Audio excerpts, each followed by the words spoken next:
G'day and welcome to the Hunting Connection podcast. My name is Zach Williams and I am your host. Here we'll connect you with hunters, fishers and outdoor enthusiasts from around the globe.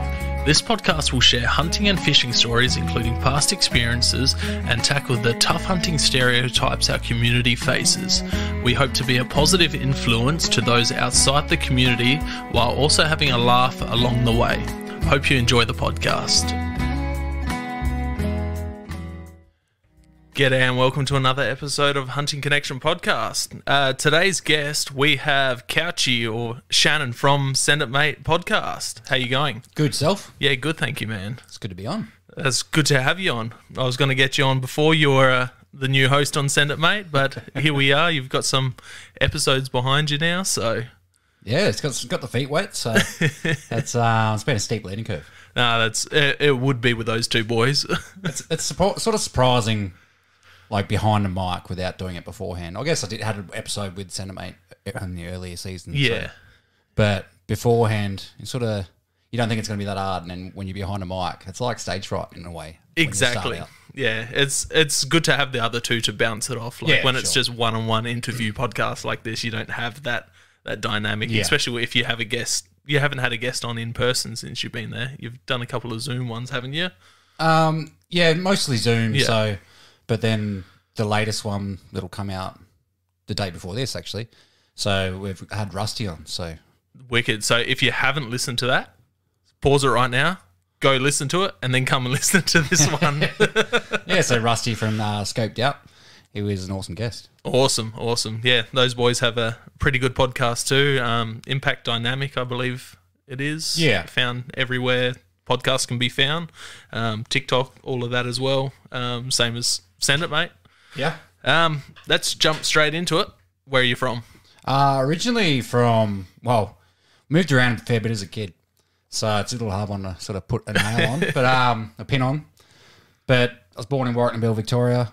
All my family now is in Horsham in Victoria, so that's always going to be home. Yeah, beautiful little part of Victoria, Horsham. Yeah, it's not too bad. Close enough to everything, really. Yeah, it is.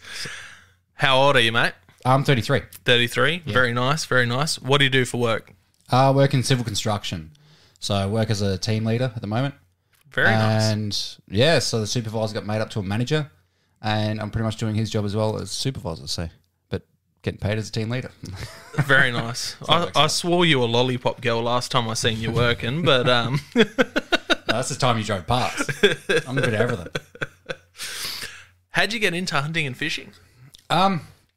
As a kid, my old man used to just go spotlighting and used to sit in the back and like too young to shoot. So you just sit there and sniff shells pretty much and just sort of do all those things you do as a kid. And that was always something we did as a family early on. Was that chasing rabbits, foxes? Yeah, those two, rabbits, foxes. So I was just on the farm property. Very nice. Did you grow up eating the rabbits? Yeah. That's it was a crumb deep fried rabbit. It's probably Kentucky from fried. memory. Yeah, from memory, it was better than chicken. But I haven't had that in years. It's amazing. I cut all the meat off the bone and do like popcorn chicken with the rabbit pieces. Oh, nice. That's wicked. Yeah. If you go through it takes a bit of time to do, but if you cut all the meat off and then batter it right and Kentucky fry it, it's so good. It's sweet. I actually heard one of the guys I work with, actually, he's like, if you just marinate it in a vinegar and something else overnight and it just sort of breaks it up a little bit and tenderizes it, and he goes, they're gold. Yeah, hare's very much the same. That's what I've heard to do with hare. Rabbit, I haven't needed to do that. Have soaked it in milk with herbs and spices before I've Kentucky fried it, but... Yeah, nice. It goes real good. There's just not enough of them around anymore. Bloody Couchy virus. Yeah, which is, I guess, the purpose behind it. But, it kills our fun, doesn't it? Yeah, it kills our fun and it kills our freezers, that's for sure. What type of gear are you running? As in... Rifles? So, rifles I've got... So, my main two is both Howard Actions. And Howard 308. That's got a KRG Bravo stock. Yeah. That's pretty much going to be my Victoria gun now. And just got myself a 2D3 in a Howard. Nice. That's got a MDT stock. Yeah, nice. So yeah, So that's going to be your South Australian gun then? pretty much. So South Australian sort of whatever and foxes. Yeah, perfect. So. Yeah, that way, especially with hills properties and southeast blocks, you'll be able to take pretty much most things with that. At least we don't have any restrictions on calibers down here. Yeah, so it's half the price to run it. So. Yeah. Yeah, I'm loving it. I'm silly. I just went. I use the 300 for most things. How much does the ammo for 300 cost? I don't know. I just buy it. Yeah, that's probably a better way to do it. Close my eyes and Yeah. hold my phone up next to the FPOS machine. I can't imagine it'd be cheap. No. I do have the 270, but I need to sight that back in. That's not too bad. Yeah. It needs some TLC first, but. So, what type of things do you carry around in your pack when you go out? In my pack is one that I sort of got to have is a Couchy. Yep. So just for those times when if it starts raining or whatever wind, it's just a good cover to sort of put up and it's easy to use. Do you carry that on your southeast trips? Are you carrying that type of stuff, or is that just for your backpack Victoria trips? No, it's southeast as well. Yeah. So it's just sort of the southeast camp there. It's just there's a lot of just gum trees there. Yeah. So you know how gum trees are; they don't throw the best shade. Yeah. So it's good to just chuck up and just have that little extra cover. Yeah, very nice. Yeah. What type of pack are you running? I was trying to remember this before, and now I forget it. But that's what literage is it?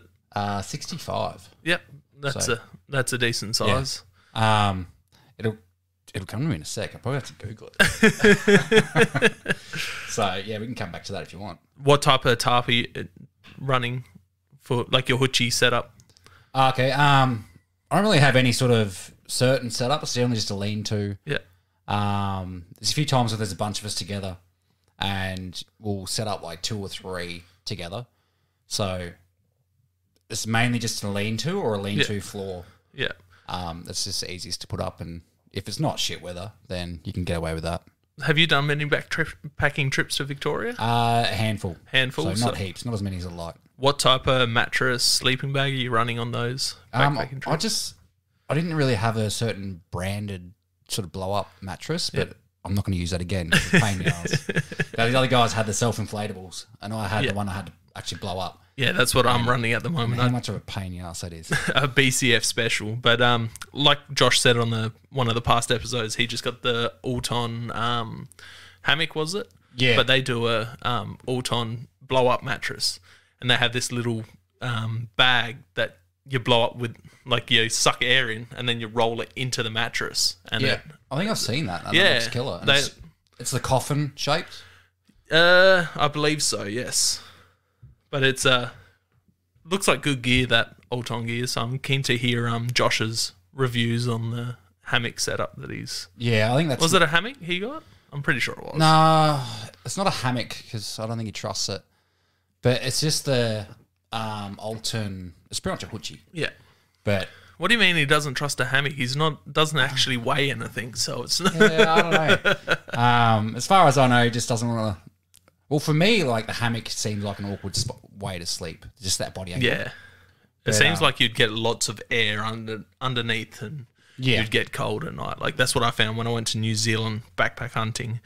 The mattress I have got a lot of like air underneath it. It wasn't thermal, like it wasn't a thermal mattress. So it's just air in it. So it got pretty cold from the ground. There's them hammock ones that almost have like a sleeping bag underneath. Yeah. I've seen those. That'd be the go. Yeah, I just got a tarp, little backpack lightweight tarp to use as a ground sheet with my Huntec bivvy. So hopefully that helps. I might do a couple testers before I go to New Zealand again. But definitely test it before you go there. So 65 litre bag. What else are you carrying in it? What are you, water bottle or are you bladder? So I've got just a clear 2 litre water bottle that I like to have. Yeah. And then there's a 5 litre just bladder. Yeah. So I've got a couple of different sort of bladders, just the like 5 litre sort of bottle bladder, and then you got your Camelback as well. Yeah. Do you like the Camelback more than bottle or? Camelback's easy if you're trekking along. Yeah. So how do you find cleaning it in the off time? Don't clean it. Don't clean it. Does yours go all black and gunky as well? No, I've got just a clear bladder. Yeah. To it. Like there's not sort of, you can see what's in it. Yeah. So, and I haven't noticed any sort of or don't look fouling or anything like that. Don't look at it with the lights on then. They haven't looked at it in a while, so I'll probably check that out for this week. They gunk up pretty quick. Sure, it all helps the immune system anyway. I remember as a kid, actually, camelbacks. We had one, and it was more for motorbikes. And I was that sort of fixated on Milo back then. Yeah. And for some reason, I thought it was a great idea to chuck Milo in the camelback. And it was great at the time, but after like a few hours, it warms up, and then you stop drinking it, and then it's just what it leaves behind. It just destroyed it. Whoops would make the Milo pretty interesting in there. You'd have a nice thick shake. Fucking oath. Heat and whoops and Start with Milo and end up with cream at the end. Milo yogurt. So, what's your top beginner tip for someone getting into hunting and the outdoors? Top beginner tip would be, well, first you just got to find someone to, like, I guess give you pointers and just help, or at least talk to just find out the do's and don'ts and just those little sort of tips that'll make your life easier. Yeah. Especially when you're doing it like deer or anything like that that's on foot. And so do you think social media is beneficial for stuff like that? yeah, for sure. Because you do see people ask the beginner type questions and they get roasted by the guys. Yeah. Guys that have spent years on it because they might have not asked the question quite right, and then they just get absolutely obliterated. But then you see those real helpful threads and podcasts, I find. Yeah. Yeah, pretty podcasts are great. Especially when you break down bits and pieces like this, and you guys do it on Send It Mate quite a bit, break down bits and pieces, and lots of great beginner tips and do's and don'ts. And And I find like the people that are going to ask that question about hunting aren't the people that have got access, or the people that, you know, it's sort of in the family and stuff like that. They're not the people that ask about it because they grew up with it and lived with it. Are you also a member of the ADA like the other boys? Yep. Yeah. So this is my first year, so I've got to build up points. Yeah. So how are you finding that? I like it. So the guys there all seem sort of accommodating, and they're all willing to help out. And like the last cull they did, so all the deer got brought back to the camp, and then everyone sort of either just claimed a deer to sort of take as meat, but then there was people just going around helping people butcher the deer, and there's plenty of people there that really aren't knowledgeable in that sort of thing. That's good. So they've claimed their deer, and then they're trying to work it out. And you see, it can be daunting if you haven't done too many of them. So. Oh, it's even more daunting when you got people watching. So, but yeah, there's people there that will just go around and give you a hand or teach and because talk you through it. There's always been a stigma with the ADA. Like it's full. Like the people that have been in it the longest get all the benefits, and the new guys miss out. But after speaking to you, Hainsey, Richo, and bunch of the other guys that have joined the ADA, it definitely sounds like that's not what it's like anymore, and they're very accommodating for new hunters. Yeah, and like what I like about it as well is like there was recent change of president. Yeah. But they're all around our age. Yeah, so perfect. in their 30s. So you haven't got some 65-year-old. Not run by boomers. You haven't got that sort of like old stigma that's sort of in... Obviously, there's the people that are still part of the board and all that. Yeah. And there's a few people there that were founders and all that, but they're pretty good as well. That's good. How'd you find coming from Victoria, where you've got plenty of public land to do lots of great stuff, to South Australia, where we're just shut out of everything? Well, I guess for hunting wise, apart from just the bunny busting and all that with the family, I didn't really do much hunting when I was in Vic. So that was after the army. When I came to Adelaide, I'd started getting hunting with Josh. Yeah. But just your general, like the river, for example, or a creek in Vic, you had access to 50 metres outside that creek to access anywhere. But here, everyone owns to the water or even inside it. Like, it's a pain in the ass unless you have a shack on the river. Yeah, yeah. Which I'm fortunate enough to. Mrs. Family's got one, but it's I know who I'm hitting up in summer. Then it's sort of like coming from not having one. It's quite frustrating.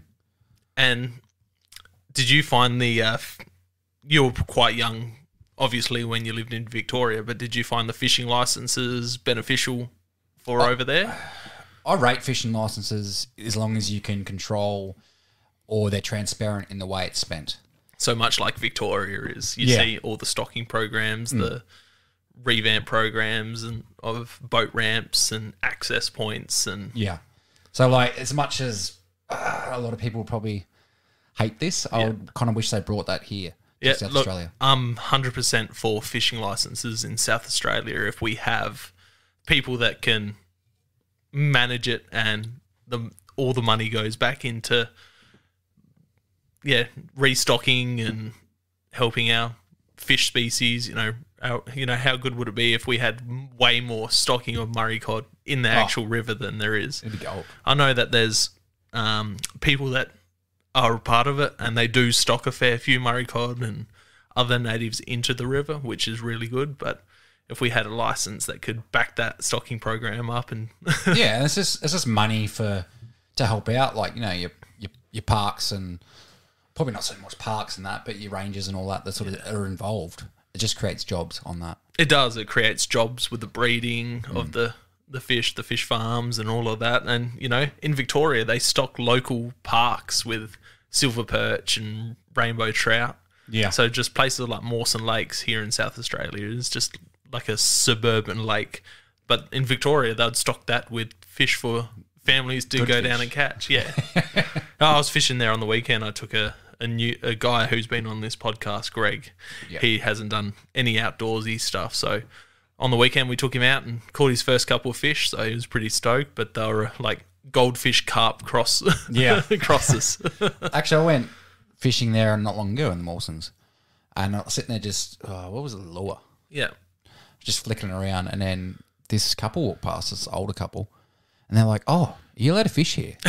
I'm like, "Pretty sure." Like, of course. Why couldn't you? There's no signs. Yeah, but like, unless it's a reservoir or anything. Yeah. I even know South Australia's starting to release more access to reservoirs, but yeah, well, they've got the licensing system for that and the stocking, and it's but like apart from that, there's no other reason why you can't. I know the Salisbury Council's pretty hard on it. Playford Council is pretty hard on it. This area has a few wetlands and there's no fishing signs and kids get fined. Really? And parents get fined all the time for taking their kids out. That's a problem with these days. Like back when we were kids, you could go anywhere and do whatever you sort of wanted as long as you're not harming or damaging. And you didn't have IDs when you were a kid, so you could just get away with it. Just bail. Yeah. Exactly. But yeah, it is quite disappointing because there's some local lakes that are full of carp that we could definitely go take them all out by taking kids down there. Yeah, for sure. And it gives them something to do rather than just strolling strolling through the streets. And this area is shocking for it. If you gave these kids something to do, they'd be off the streets doing stupid shit. That's for sure. So did we cover top beginner tip? It was just sort of to fine. Someone, That's right. What's your top 5 items for a beginner getting into shooting? It depends on what shooting you're doing. But I guess binos is probably going to be hard to beat with anything apart from spotlighting. You really don't need them for them. Yep. So what type of binos are you running? I just got the Vortex Diamondback. Yep.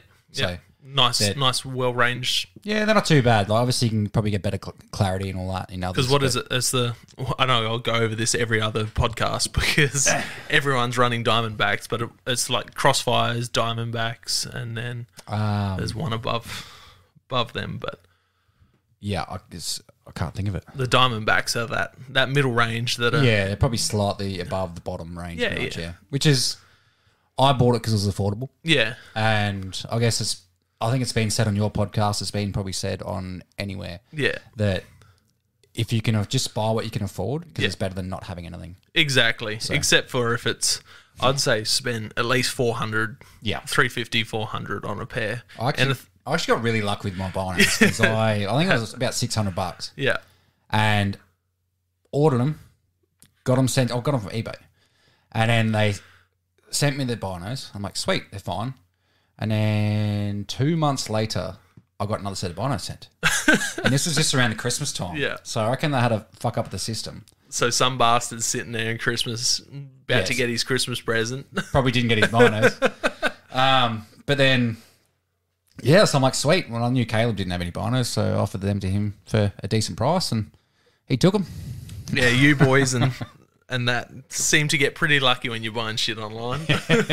I sold it to him, though. But Sure you did. I ended up paying for my hunting pants that I needed to replace in Vic. So. Yeah, perfect. Yeah, you went to Hunter's Element, didn't you, on that Vic Yeah, trip that was a after they brand I paid? went, yeah. Yeah, very nice, very nice. So binos, So I guess you can't get away without a rifle.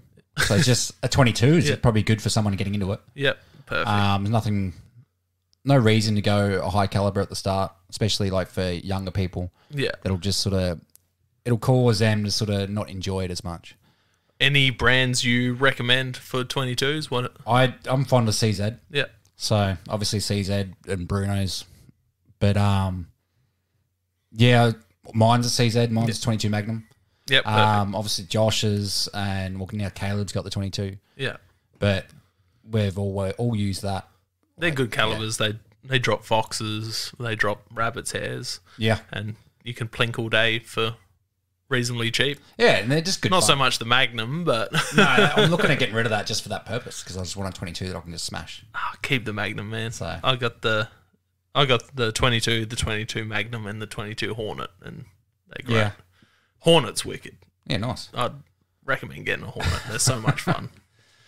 But yeah, so I guess another item would be rangefinder.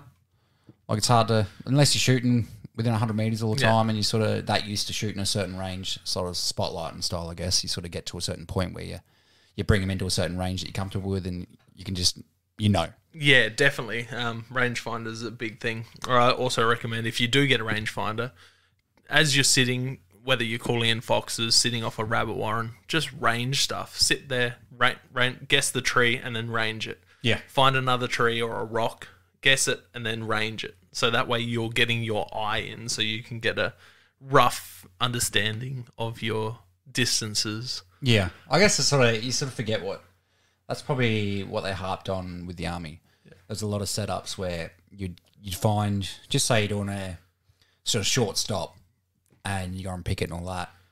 Just for range calls and stuff, if something happened, you had 3 or 4 different references of ranges and stuff like that. So you could sort of real quickly sort of know a rough range within 5 minutes or so. So quick sidetrack, how long were you in the army for? 4.5 years. Yeah. Yeah. Enjoyable? Yeah, like... It has its moments. I wouldn't do it again. But I wouldn't suggest someone not to do it either. Like, I learnt a lot. And it's pretty... Like, it's like... Yeah. It's character building. I feel like it sort of straightens a lot of people out. Yeah. It also, you sort of all meet at one maturity level. So if you... The bar's pretty low then. Exactly. Judging from the few fellas that I've met that left the army. Yeah. Well, there's a few older fellas that I sort of joined up with and you see their maturity level drop. So everyone sort of matches this one point. It's generally at about... if you're 21 years old kind of thing, that's about the maturity that it will sit. So pretty much if you listen to Send It Mate, that's what the army maturity level's like. Caleb brings it up a bit. He does. He grounds it very well most of the time. Yeah, he likes to join in as well. Yeah. That's good fun. So rifle, binos, rangefinder. Why 5? We go... I guess bipod on a rifle is gold. Yeah. I find it very beneficial. What type of bipod are you running? I'm running the Vipertech. Yep. So, which is not too bad. They're about the same price as a Harris. Roughly What's that for people if they're looking? Well, when I purchased it, it was about 300. Yeah.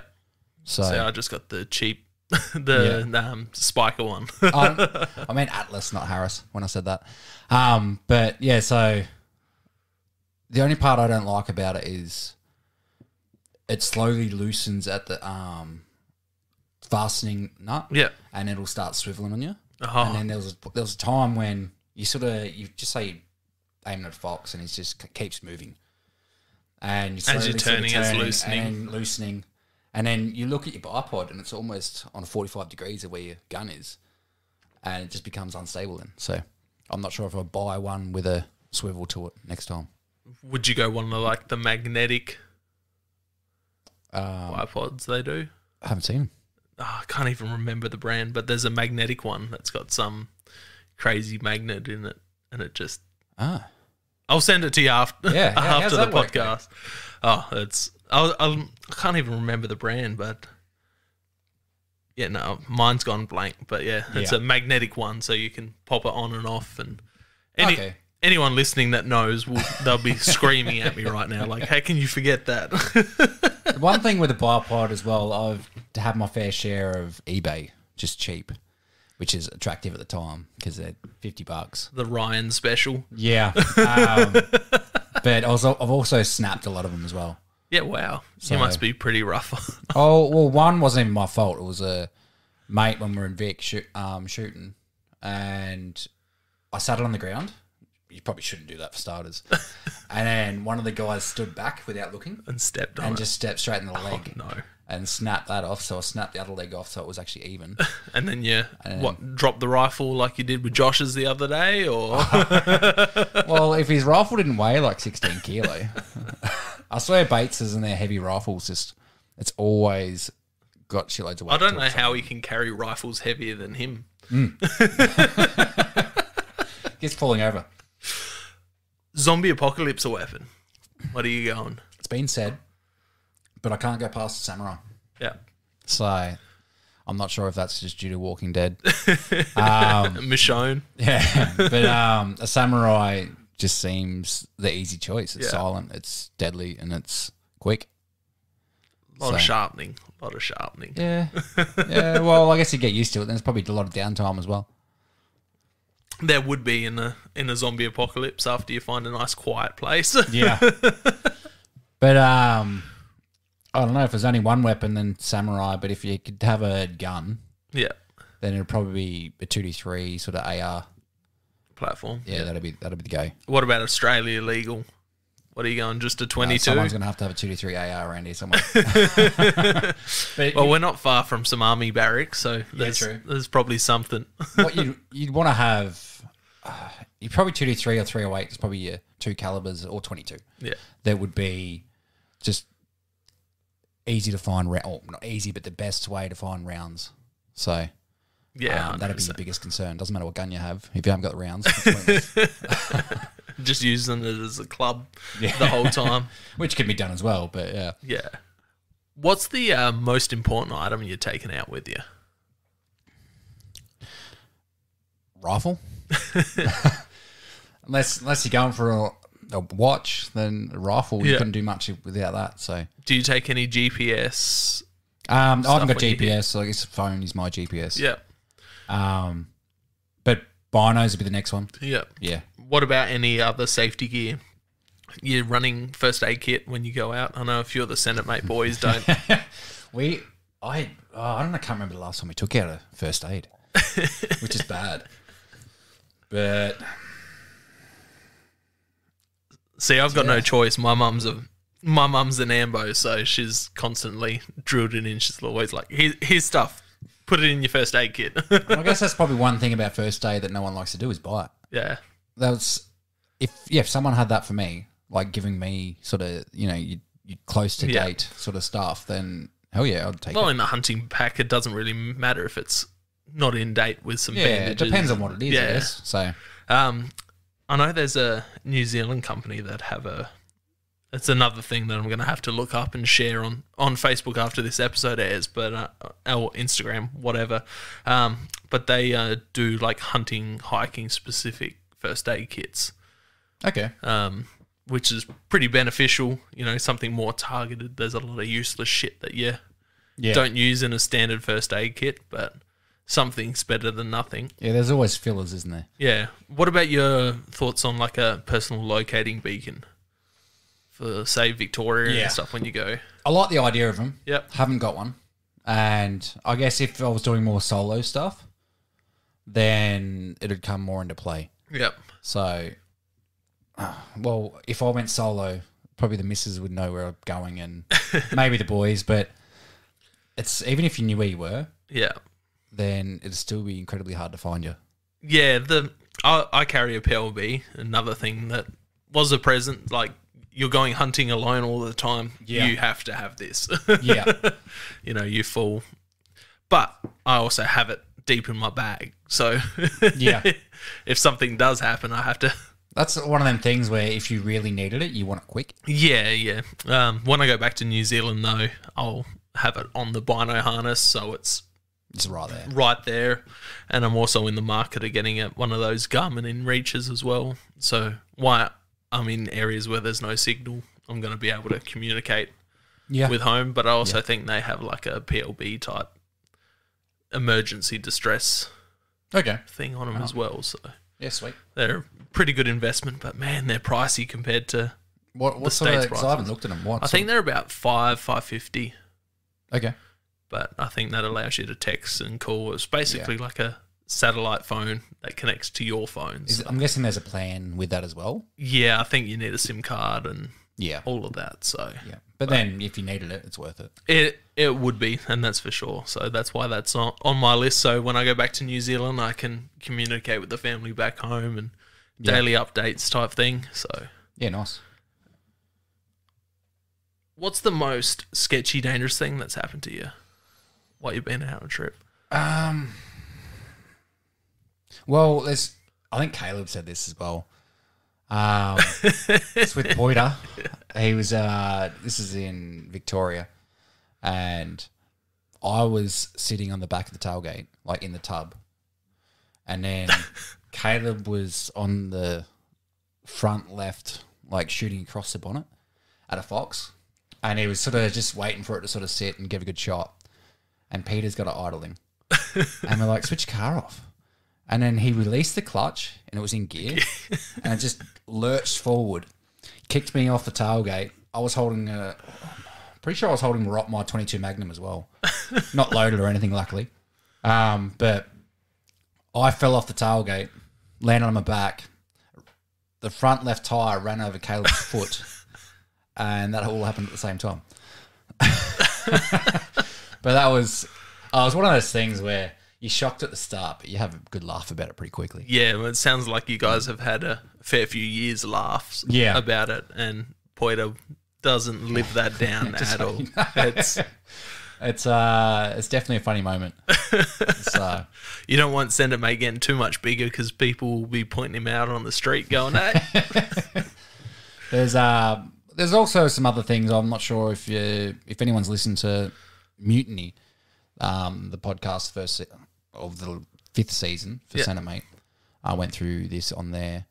But I guess in the army, that's probably closest point to dying, I reckon, is we're in the armoured carrier and cruising along on a driver's course, so everyone was sort of learning how to drive.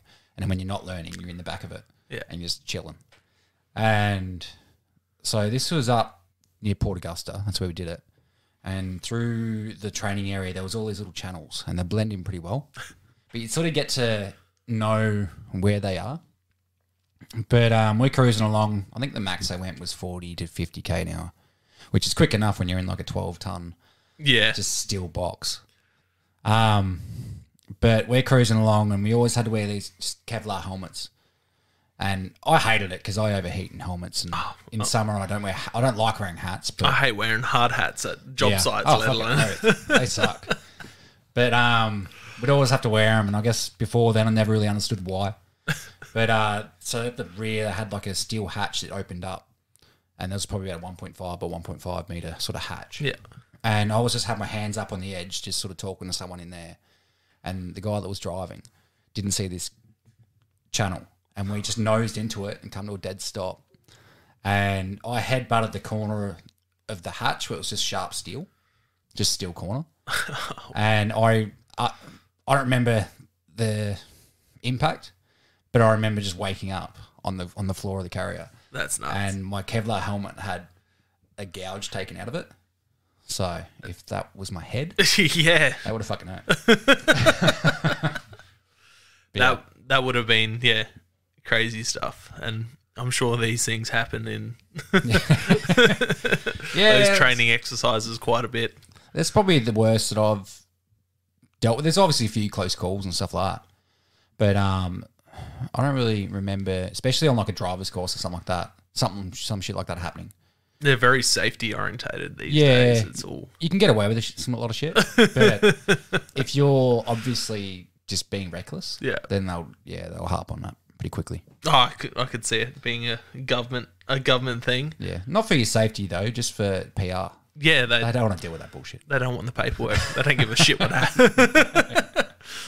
What about the funniest thing that's happened to you out in the field? All right. I originally was going to say about the Peter thing, but I've already said it now.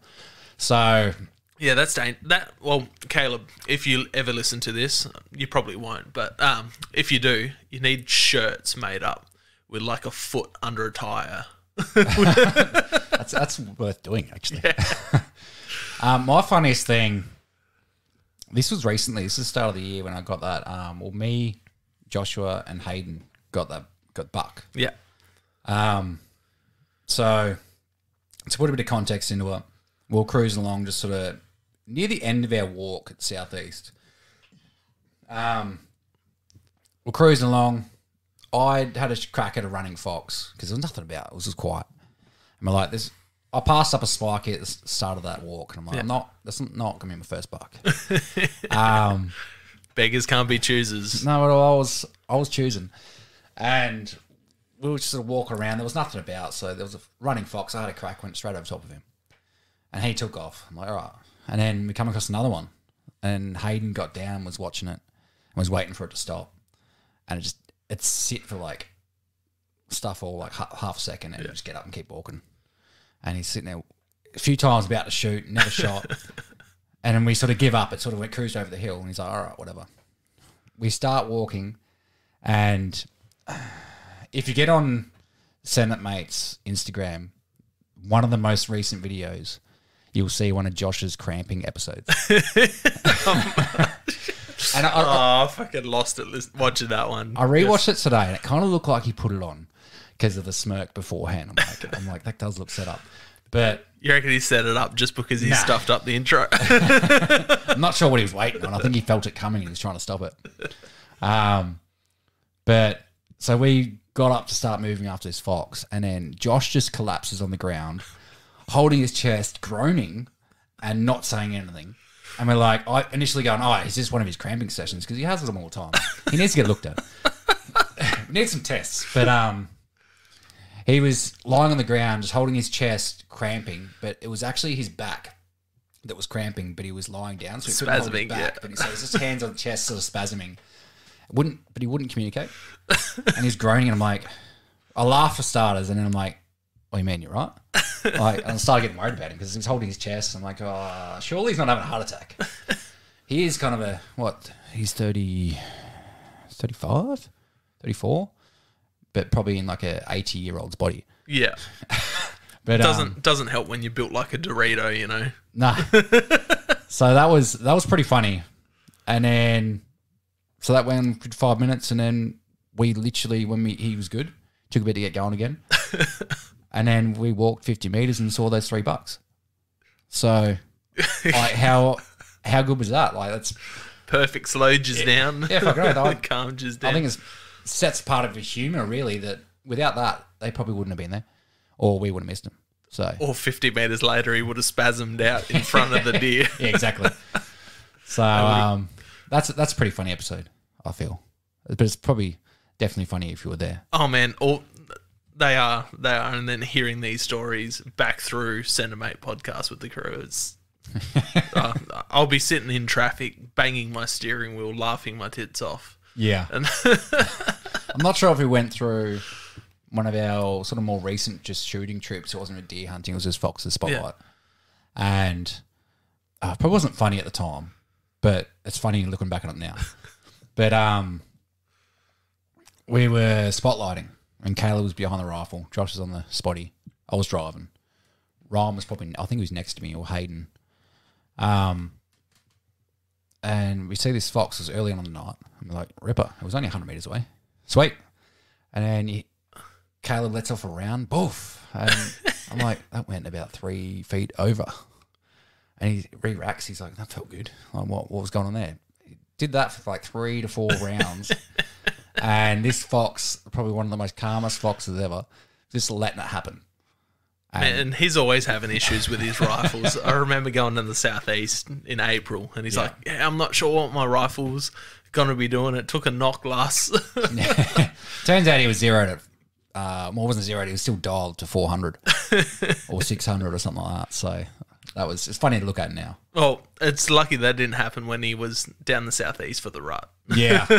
Oh, could you imagine? You'd be spewing. Oh, dude, if no one's seen Caleb's first fallow buck, me saying beggars can't be choosers before, he chose, and he chose fucking well. Yeah, it's bullshit. But I don't, like, in a way, I don't envy him.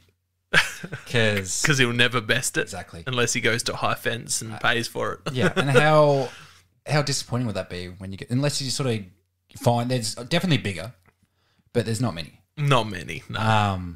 So going this weekend, he wouldn't be looking at fallow at all. Nah. So that's not in his... Get him to shoot spikes and does. And yeah, it's more meat hunt. Unless it's a red or chital or something like that. Yeah. Then it's sort of... I'm going to say it's ruined his hunts for a fallow buck. Nah. Like, you're not going to pass that down ever, but... It's always, like...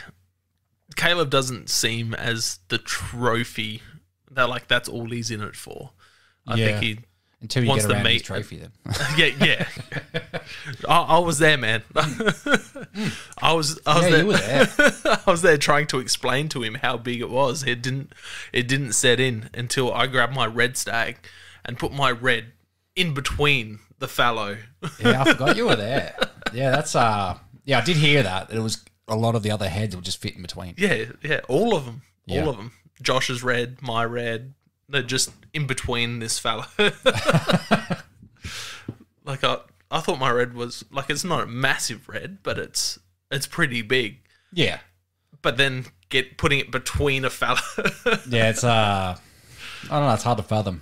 Really. It's nuts. But no, good on him. Like, that's an awesome first pick. Oh, dude, it was the emotions at the time when he took that. It was just incredible. Like, Josh and I were one way, and him and Hainsey went the other way, and we get a phone call going, Caleb's just shot a moose.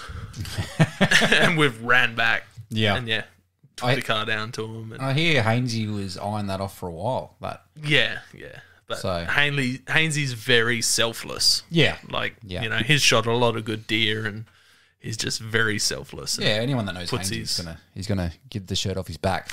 Dude, he's the nicest bloke you'll ever meet. Yeah. Like, he's just incredibly nice.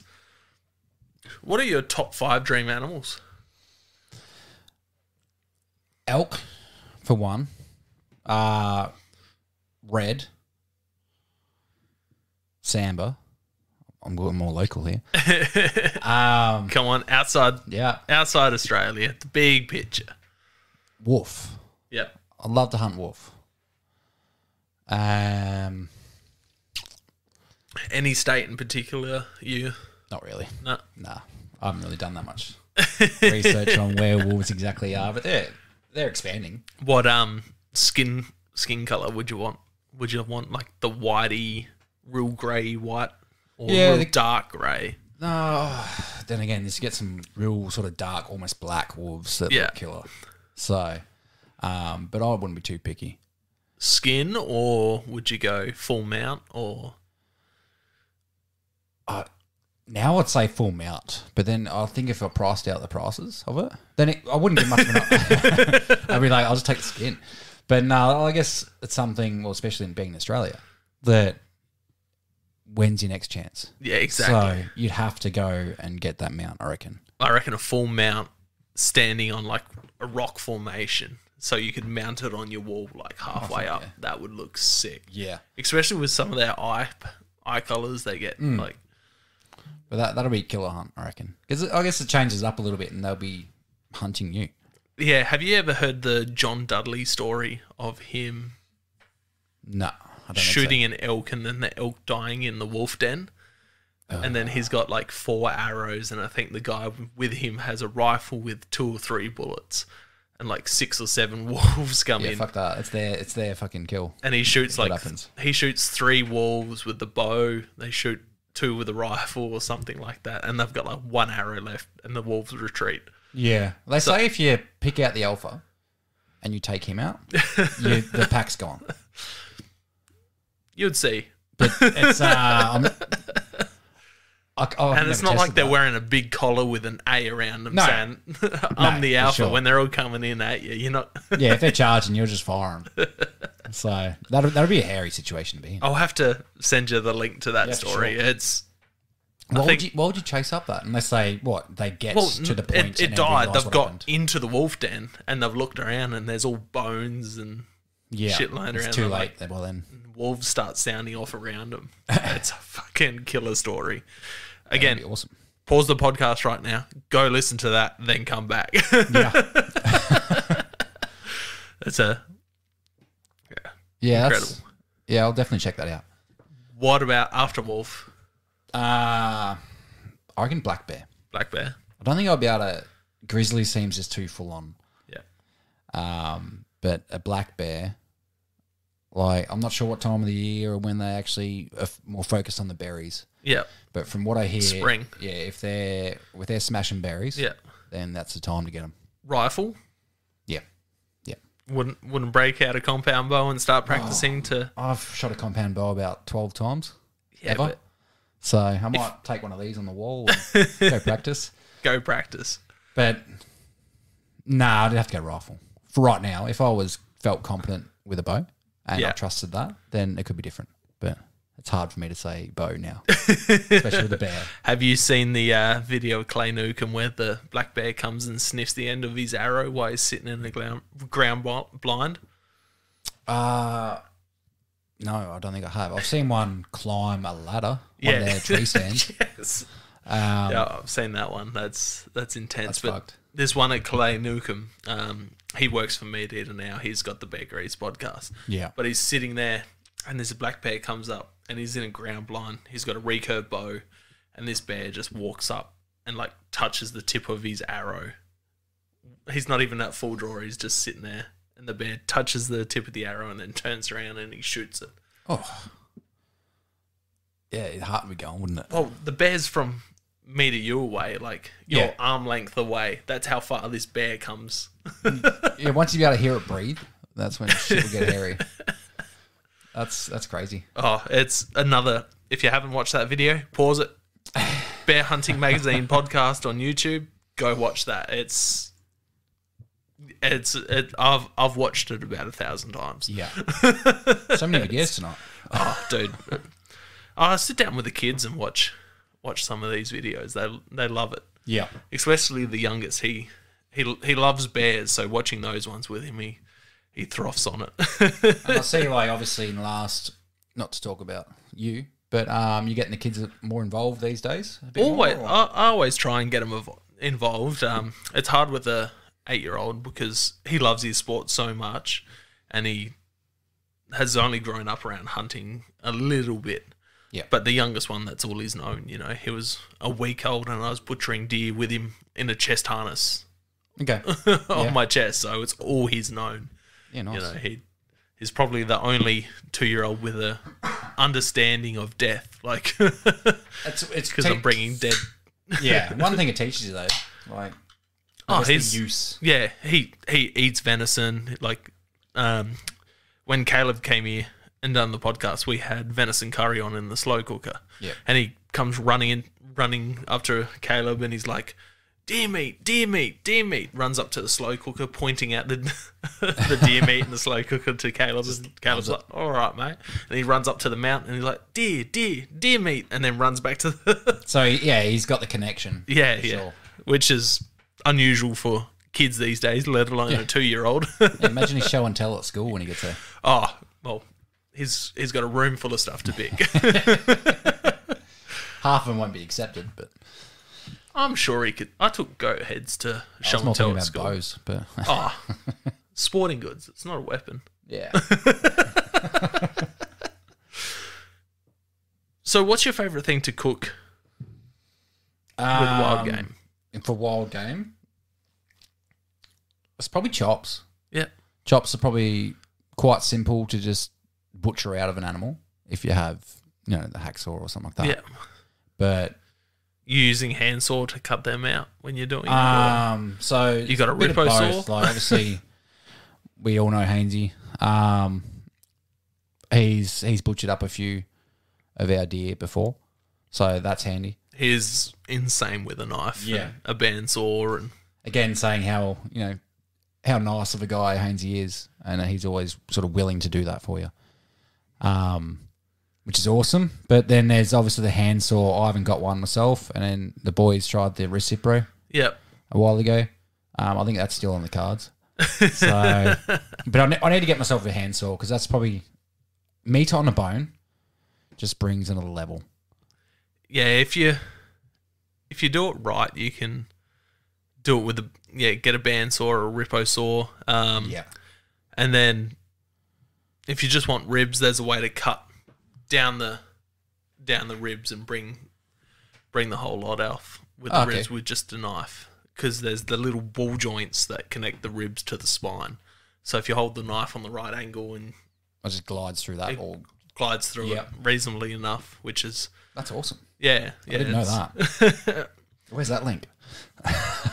Don't know. I might have to make it. Yeah, have to shoot a deer and I'll show you. Yeah, I'm guessing that'll be the same for if you wanted to do that with whatever animal. Yeah. It works better with, goats, fallow, anything, bigger. I've tried doing it on a red and bigger fallow. It's quite hard, it blunts the knife because you're going through that ball joint. Yeah. Even a tomahawk helps. Okay.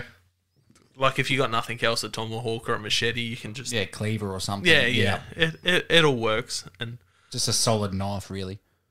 Sorry, I'm just trying to find that backpack again. Yeah, no, that's all good. It's killing me. I'll see it and I'll be like, how the fuck did I forget that? Thank God for the gram, eh? Yeah, I don't think I posted on it. I thought I did, but now it's somehow lost. And what about snags when?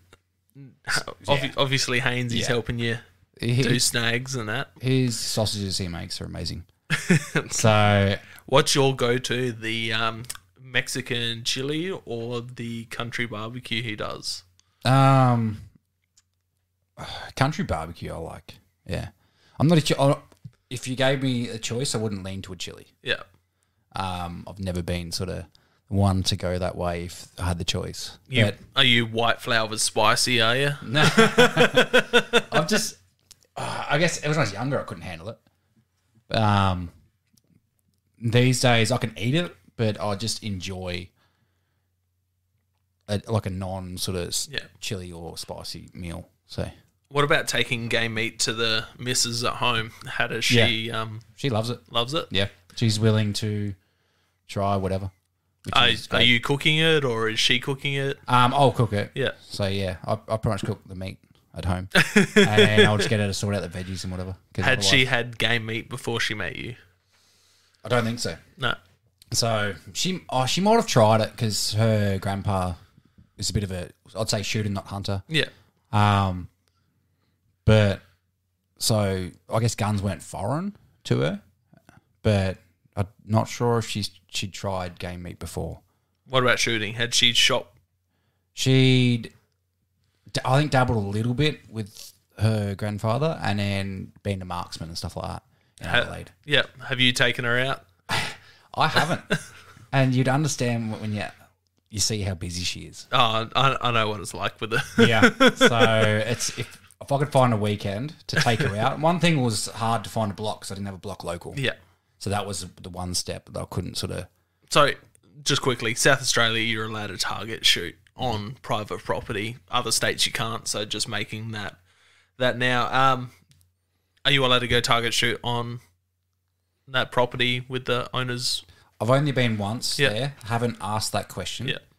But when I asked the guy if I could shoot on his property, he didn't miss a beat and it's like, come whenever you want. Yeah.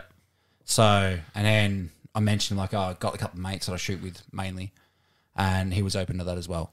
So if I said that I wanted to bring a target during the day and just have a shot, I don't see him having an issue. He'd probably come out with us. Yeah, no, that's good. So, that's good. It's hard to get a good property owner that gives you permission, let alone gives you somewhat free reign. I'm quite lucky there with the couple small properties I have access to. But yeah, it's a hard thing. So you went and door knocked for that? We were using his block for a dump site for soil for work. So, and I had to go to his block just to organise it, and that sort of got me through and broke the ice, I guess. Just sort of in communication with the guy. And I actually started talking to his old man, which we were using across the road.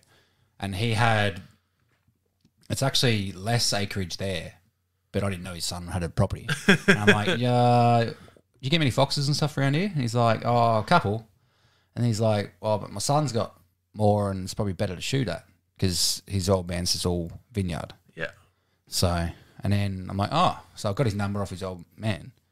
And then it took me about 2 weeks before I got around there. And his old man already teed it up. So perfect. It was already sort of organised and I just had to make the call.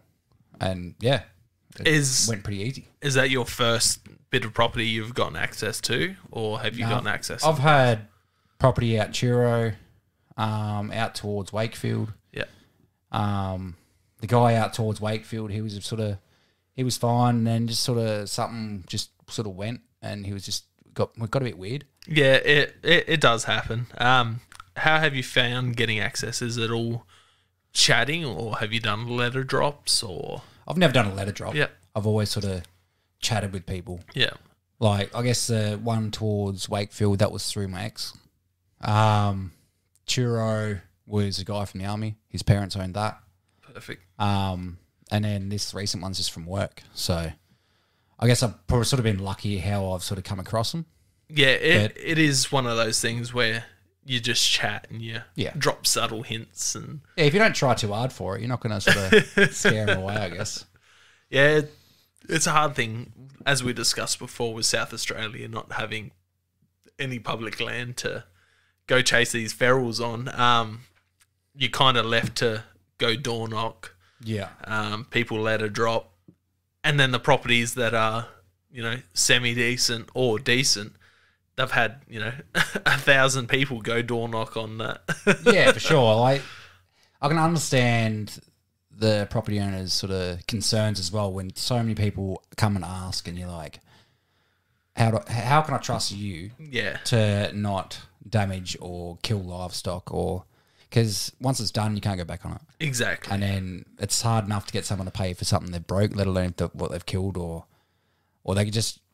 Or if someone's been on that property, they've stuffed it up in the past, and then they've got trust issues with letting hunters or shooters on the property. But then I guess the biggest problem with most property owners is someone from their family shoots. Yeah. And friends. Yeah. That's sort of... They're not going to be keen on sharing it because it just sort of diminishes on their family members' return of hunting on their land. So, yeah. Exactly. And that's something I've found quite a bit.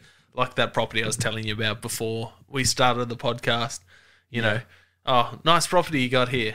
How many acres? Oh, about 800. Oh, nice. Do you have many issues with ferals? Yeah, we do, but we got a family member that deals with them. Damn it. And once you get to that point, you shut off. Yeah. There's no point. You just cut your ties and leave. Yeah, it's hard to, when they go, oh, yeah, we got family friends or family member that shoots on it. It's hard to just break that to that next point going, Yeah, exactly. Do you mind if I... I think the only way you can get on there is if you already know the family through something else. And And that's what I found, like chatting to because I deal with a lot of customers face to face. So chatting to them, oh, what'd you do on the weekend? And I went hunting. Oh, nice. My family friend does that. Or, I've been to a family farm. Oh, they've got acreage, and you just work that. Yeah, exactly. Test people's waters and see who has family with property, or someone's mum and dad's going to have property, or uncle and auntie. Oh, they've got property. Can we? Can you send us a number or make the hookup? Yeah, and like that's picking up property. Like it's great, but there's always a chance of a neighbour, or a family friend, or someone they know that's got property as well. You gain their trust, and it's going to go a world of good for you. It does in the surrounding area. So it does. That's but fingers crossed it happens. Well, yeah, like you said, if you can get a few more properties off of that one that you got access to, you'd be cheering. Yeah, it's not a far drive for you at all. No, it's 20 minutes. Yeah, so that's probably the closest block that I've had. So usually they're about an hour. So you can sort of, if I wanted to shoot tonight, for example, I could have went, or I could have done just any night, sort of work night. So when you go out for foxes, are you mainly spotlighting for them, or do you get into your calling? I know you chatted about fox calls and your Flexit Samba call. Yeah. So that the last hunt I went foxes, we went about an hour before sundown. Yeah. And tried a bit of calling, just sort of sat around and sort of just because we had no idea what was going to happen. So we just thought we'd give it a crack, see what comes out. Nothing did during the sunlight. But a lot of my fox hunting's been spotlighting. Yeah. But it's somewhere where I want to go with fox hunting is calling. Yeah. So, so we use the Flexmark Samba caller. There's a reed caller. Yep. And that's the first time I tried it. It worked killer. They're cool. There's another brand, Australian-made brand from Western Australia, Down Under Predator Calls. I'd highly recommend to check them out. They have a few different types, but they've just come out with a new call, and it sounds so good. The owner of the company sent me a video of him. He works on mine sites, and mine sites, Western Australia, dingoes everywhere. So he's just there standing up against the fence calling dingoes in, and birds are going nuts. That'd be good fun. Just calling just for the sake of calling. Yeah. Just to sort of, it just all adds to practice, doesn't it? Well, you check out some of the old school Australian bow hunters, and foxes are their bread and butter. Yeah. And just the amount of skill these guys have calling and shooting foxes with a bow is just incredible. Like they're calling them into 5 yards, and they're shooting them with a bow. I've never really had too much luck calling foxes in during the day.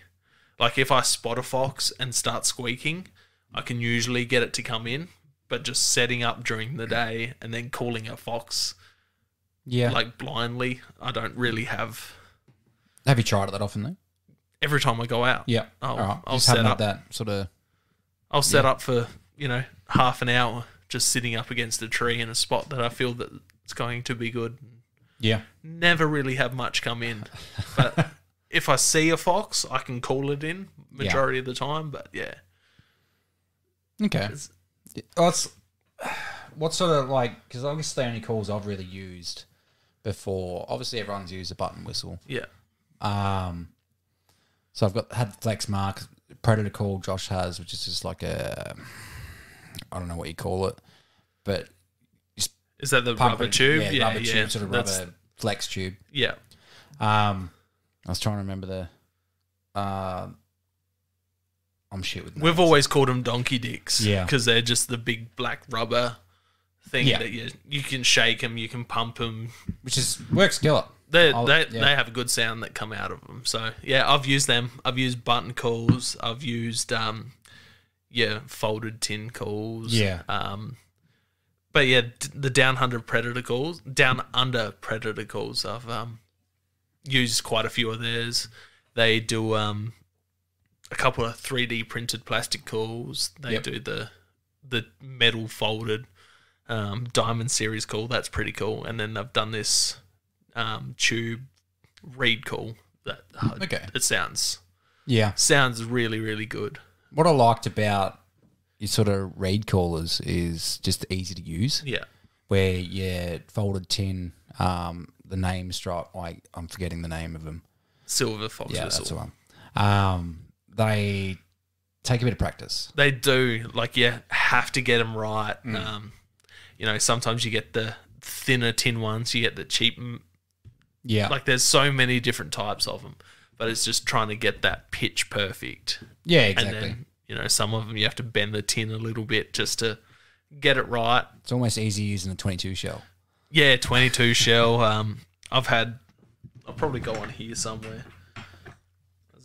There's a reed call, but people have drilled holes in shells and 243 shells, and you can whistle from them. There's always a way. Yeah, I'm a big fan of using my hand, so just. Okay, that's awesome. That's something. Yeah, I can't do that. Josh can, but. I've called more foxes in with that than anything else. So if I spot a fox while I'm out hunting, I'll just back up against a tree and do that, and they turn around like that. But yeah, sitting on a tree with a whistle in a spot waiting for a fox never seems. So I have so much respect for when people can call in foxes like that. Well, this one, it was under spotlight, and I think they're way easier to call in at night. But this one, I caught a flash of his eyes about 100 metres before we sort of saw him again. But we're just sort of cruising along, did a bit of calling out the window, and I was just searching the hills, and then got a flash of his eyes, so he just glimpsed. And then I lost him. Didn't see him again for probably a good 10 minutes. Yeah, they do that. Like, they get down real low and just kind of sneak off. But I reckon because he was 3/4 way up this hill, and I reckon he's gone over the hill. And then we ran around a little bit further, not got a different angle or anything. It's just to a different point. We had a better view down the valley. Yeah. And then I'm like, we'll just sit back here for 10 minutes or whatever and just give it a bit of a call. I started calling in, and then probably 2 minutes later, he come back over this hill, and it was a good 700 metres away. And I'm like, fuck, it's going to take a bit to get him in. So we switched the lights back off again. I started calling. 30, 40 seconds later, turned back on, he's like 200. They cover ground. Fuck. So lucky to get him, and he was only, I think it's just over 100 metres, but I was just surprised how quick he came in. And yeah, that's what sold me on trying, the flex mark. That's awesome. That's awesome. But yeah, definitely practice doing the squeaking on your thumb and your finger there. Like it works an absolute treat, especially if you just spook a fox when you're out walking. Yeah. You can usually turn around. That way you're not finding a call. That you'd never have at the time. Yeah. I've always got two tucked in my bino harness. Mm-hmm. So I've got like a little pocket that sits between the bino harness and my chest. Yep. So I've always got two in there that I can always that's handy. Fling out. Yeah. So how do you see the public views on hunters and hunting? I think it sucks, to be honest. You obviously sort of know what you're exposed to. So if you don't really sort of venture out of that hunting community, you think it's great. Yeah. But the general public, just have no idea. Yeah. And to be honest, I don't think they actually understand that actually happens, or a lot of shooting is quite popular. Yeah. But yeah, I think the attitude behind firearms or anything that can kill, it's pretty poor, and mainly just out of fear, because there's no education, there's no sort of, which is not their, I guess it's not their fault, because you're only going to know what you know, and you're not going to try and search what you don't, because you don't know. How do you find bringing it up to someone that you've just met? So whether you're, say, at a party or chatting to a new co-worker, or... I'm happy to talk about it. How do you find the reactions? The reactions are generally pretty understanding that I've had. That'll all depend on how you portray yourself in that moment. But it also depends on how they're going to react too. If I start trying to explain to someone and then they just sort of, that switch goes and they sort of almost start attacking you, and you're like, well, I'm not going to waste my time. Yeah, see, I haven't found that too much. I found a lot of people, when you talking about it tend to be very curious. Yeah, for sure. And then depending where they come at it from, like jump to this is the meat side of it, or this is the conservation side of it.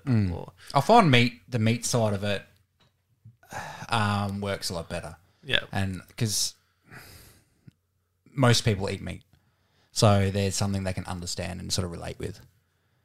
Have you just say like your missus' friends, like have you gave them venison to try or? No, I haven't. No? I think this trip, if it goes well, then I'll be sharing about a bit more. Yeah, so, awesome. Yeah, because you've only taken a couple of. Yeah, I haven't had that many. Yeah. That many deer. So. You shot your first buck. When was that? End of last year? The start of this year. Yeah, man. It seems like it seems like forever ago, but this year's just gone like that as well. Yeah, I went bow fishing with you after that buck. Oh wow! Yeah, and that feels like forever ago. That was forever. That was a good morning out. We seen only a couple of fish. It was pretty quiet out, but I think Ilias went back out the week after and had the cops called on him in that spot again. The same spot. I drove past that mid last week. Because we're coming back from Tailem Bend and drove past to be like, I got a couple of mates that bow fish through there. It's the house on the other side of that spot that calls the cops. Yeah. Non-stop. Just Karens, man. Ilias actually got bailed up, so the cops rocked up and then the person came over who rang the cops and came over and started trying to fight Ilias. I don't get the motive. They're like, there's kids in the area, and this is across, like, you know the spot. Yeah. So this is the spot's out of the way, and then there's like a main road, and then there's houses. There's a main road, then there's like a block of land, then there's a street, and then there's houses on the other side. And he was like, think of the children. Just a typical sort of extreme sort of overreaction. Yeah, just insane. It's like the arrows on a string. It can't go far, mate. Yeah, exactly. And that's, I guess, the one big thing is just they don't know, and they're not willing to sort of learn to better understand your situation. Yeah, exactly. And the cops have been really understandable. I reckon I've had the cops called on me about 4 times out there. Yeah. And Ilias has had them 2 or 3 times. And every time they're more curious than anything. But the first time that we had the cops called on us out there, we were almost halfway back home on a dirt road, and we started seeing cop lights in the dust behind us. Pulled over, they pull in behind us, and they're like, you boys have any weapons on you? We're like, we got some compound bows that we've been bow fishing with in the back. And they're like, because we've had reports that there was a couple guys in some wetlands shooting pelicans with bows and arrows. It's like, no, we're bow fishing in some wetlands. Told them the spot, and they're like, yeah, that's the spot that we got reported to. I'm like, well, here's some videos and some photos of the fish that we got. Yeah. And they're like, okay, well, we've got someone in that near that spot now. I'm like, well, if you go here, there's a pile of dead fish. Yeah. And so they've got someone to go out there. And but where's like, a dead pelican? Yeah, exactly. Yeah. And they're like, we've had cop cars going out in every direction from Murray Bridge looking for you guys. I'm surprised they tried that hard. It was insane. But now they just laugh about it. Like, they know who's going to be there. Well, they know when they receive a call from a certain someone. Yeah. They're like, fuck, not this kid. These good old boys just taking some fish out the river. Yeah.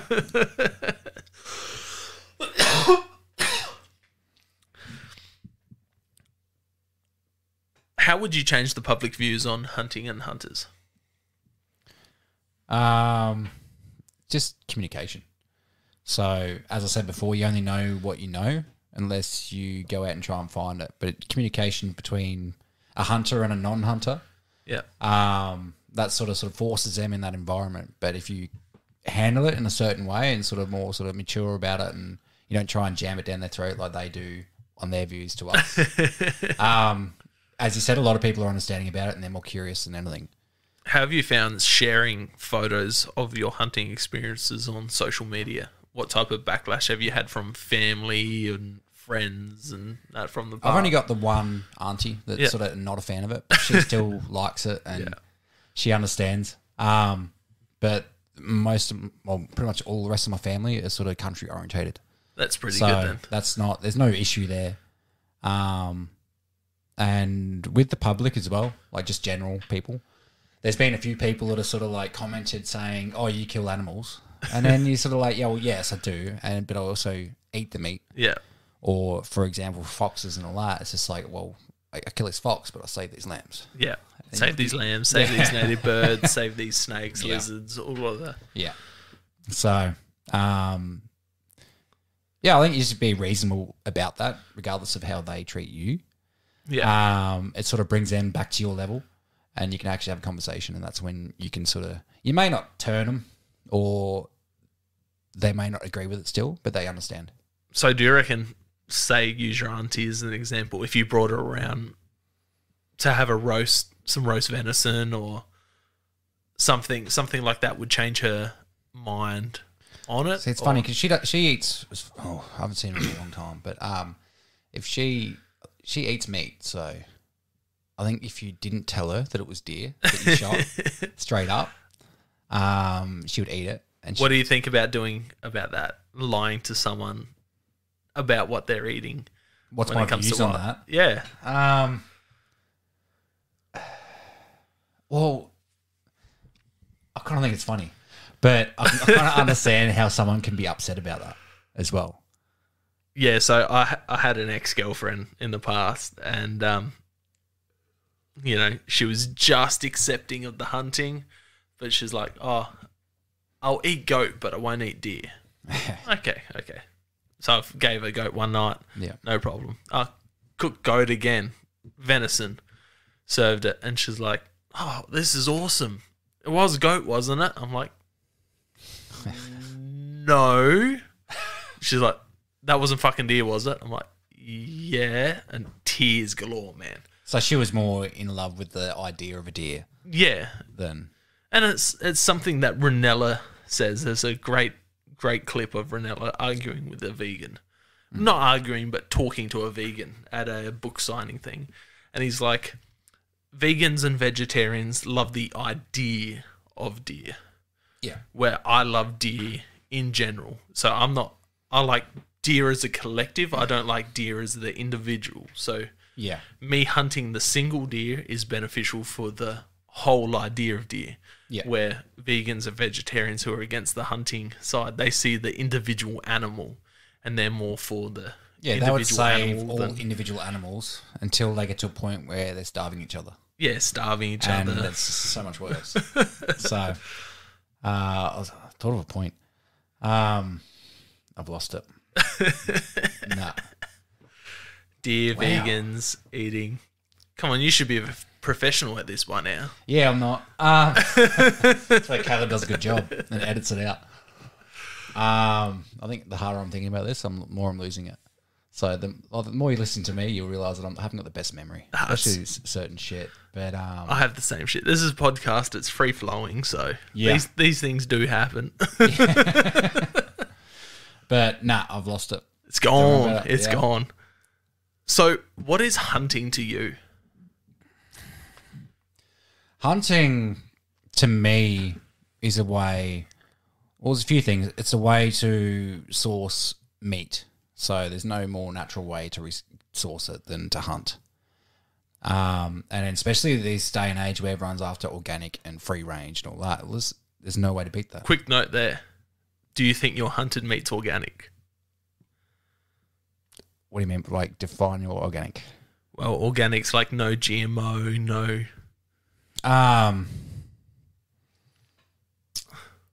Probably the most organic. But it depends where it's from. If you're down the southeast, these deer are eating on the loose and... Yeah. No, like there's definitely... They're not organic, are they? And they're coming from fucking most likely Brinkworths. So, yeah, there's going to be things there as well, but they're a lot better than what you buy. It's free range. It's free range. I just wanted to... Yeah. Just wanted to run it. I love pulling people up on that organic thing. It's like, if the deer are going and eating crops, are they organic? Well, it's a plant. So. Sorry, I had to call you out on that. That's right. So, yeah, for meat, The other reason is it's apart from hunting with guns, the hunting aspect of it is back to being a human in nature.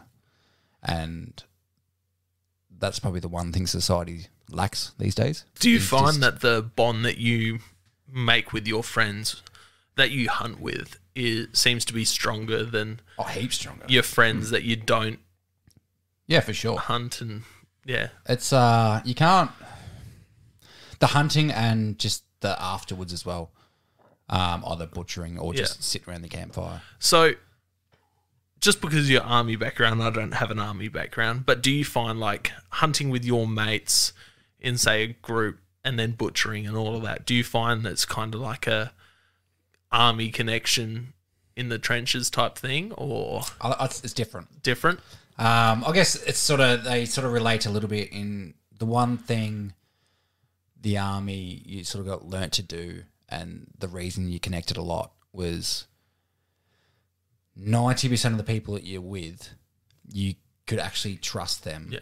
And if shit goes down, you could trust that they would have your back, or if you're overseas on deployment, that they would have your six or anything just covering your ass while you cover theirs, and you can just trust them with your life. Hunting with a mate, I guess there's an aspect of that where they've got a firearm and shit could go sour real quick. Yeah. If things weren't taken into proportions. So, but there's definitely a bond there that you wouldn't sort of get the same with as just a mate that you go drinking with. Yeah, exactly. That's one thing I've found, the guys, like, being a guy, you can catch up with your mates once or twice a year. Yeah. And, like, you catch up with them like you seen them yesterday. But those mates that you go hunting with, it just seems like you got a stronger and you're always connection. Communicating, whether it's on social media or something like that. There's that. But you've also, you're bonding over these things that not many people do. You're one-on-one out in nature. Yeah. Or whether there's a group of you, and then, you're going back, you're butchering it, you're having a couple of drinks around it, then you're cooking it. Yeah. No, I agree. It's hard to match. Yeah. So what else is hunting to you apart from? It's a way to just get away from society. Growing up in the country, I would always want to go back to the country. Yeah. And I'd rather live somewhere where I can't see a sign of anyone. I'm sure all hunters would think the same thing as well. But it's just a way for my escaping reality in a way. And that's just it's like a stress relief, or it's just a reset. It grounds you. It's like yoga or whatever. It just once you're out there, just everything resets. Like any work stresses. It's just I think that's why it sucks coming back home again, because you're going back home to bills and work and just for me, it doesn't suck going back home. It sucks going back to work. Well, generally you come back from a hunt and the next day you're working. Yeah, so it's just. Yeah. You put everything away, go to sleep, and then bam, straight back at work. It's hard. Yeah. So if people have enjoyed what they've heard tonight, where can they find you on social media and Send It Mate podcast? So myself, I have Instagram as s.couch21. Facebook, which I've got that on private, but generally if you're a hunter, I'll add you if you add me. So that's just Shannon Couch. Yeah. TikTok, Couchy21. And then Send It Mate, so podcasts, we have Instagram, TikTok, and Facebook. So that's all Send It Mate podcast. Yep. And then listen on all podcast platforms. Yep, correct. Every Monday night, or Monday morning, we release. It's definitely a great way to start your working week. Yeah. Kicking it off with Send It Mate. It gets rid of that Monday-itis, I guess you can call it. Because Monday at work, you're looking forward to that podcast. Yeah. And it sort of takes away that sort of distraction of just like, fuck, it's Monday. I've got 4 more days left after this. Oh, that's it. Hearing you three talk shit, definitely. So Especially this last, what was the one that came out Monday? You do not remember the title of that one? Switch and bait, yeah, bait and switch. Yeah, you enjoy it? Oh, that just that hour of talking shit before you actually started the podcast. You know, They're definitely good fun. And I guess at the start, it's because I only come on to Senate Mate at the start of the 5th season. So what are you, 4 or 5 episodes in now? 7. 7. Oh, Jesus. Yeah. That's gone quick. It has gone quick. 7? Yeah. I could check it, but I'm pretty sure it is 7. Yeah. It's obviously at the start I was sort of a little bit you'd say a little bit withdrawn. You sort of don't want to overtalk the other 2 guys, and it was good to be having 3 people because you could sort of bounce off each other and they would pick up your Caleb's a little bit quiet sometimes, but he's loud when he needs to be. But Josh is just boom, boom. So trying to get a word in with Joshy there. Yeah, I think it works out pretty well because when I've got my quiet nights, Caleb picks that up, and then vice versa, and it just works. And there's definitely, I think there's times where it's me and Caleb going, and Josh is sort of just chilling for a second. Withdrawn. Josh is never withdrawn. He's probably just cramping or something. He's definitely not deep in thought, so that's not. But yeah, so it's good fun. Oh, it is a great podcast to listen to. I've made a lot of good friends through that podcast. Yeah, well, that's how I've met you. Yeah, that's how I've met you. I've met Hayden. Ryan, one of the ex hosts who you've come on and taken over for when he stood down. So there's Rich, Steve, Josh. Yep, like all of the group. Josh, I knew before the podcast. Yeah, true. Or Hainsey, not Josh, but Hainsey. Yeah. But yeah, Rich, a bunch of the guys have been on. So if you haven't listened to any of those episodes, go back, check them out. They're all worth it. One of my favorite episodes was with Rich. The sound quality isn't the best. It's very quiet. Rich is a very, very quiet talker, but he's a quiet talker, but what he has to say is worth listening to. Yeah, for sure. And just a top bloke. Yeah. No, he's like the old man or the father of the shooting group. So yeah. No, it's definitely good. But thank you for coming on. No worries, I gave you pretty short notice. That's all right. Other guests fell through, so I'm just like, Couchy, get over here, mate. I probably made it hard for you in the process as well. Nah, we made it work, mate. We made it work. So yeah, go check out Couchy on social media. Go check out Senate Mate podcast if you don't listen to it. If you do listen to it or you're just subscribing, go give a 5-star rating. They deserve it. They're a funny trio. Give us a review. iTunes. So whatever platform you use. Well, you can't review on Spotify. You can only drop a 5-star. Yeah, that's a review. There's no written review. Just 5-star, hands down 5-star. They're a funny bunch to listen to, and surprisingly, you learn a bit. Sometimes. No, you get something out of every episode. Josh might have his bit of information there that he brings down from the army, and but thank you again, man. Thank you for coming on. Thank you. Check out us on Instagram, Hunting Connection Podcast, Facebook, Hunting Connection Podcast, Twitter, @Hunting Connect. If you've enjoyed, please share with friends, family, tag us in your photos on social media, subscribe, rate, review to help us grow the podcast. Thank you very much for listening, and have a good one.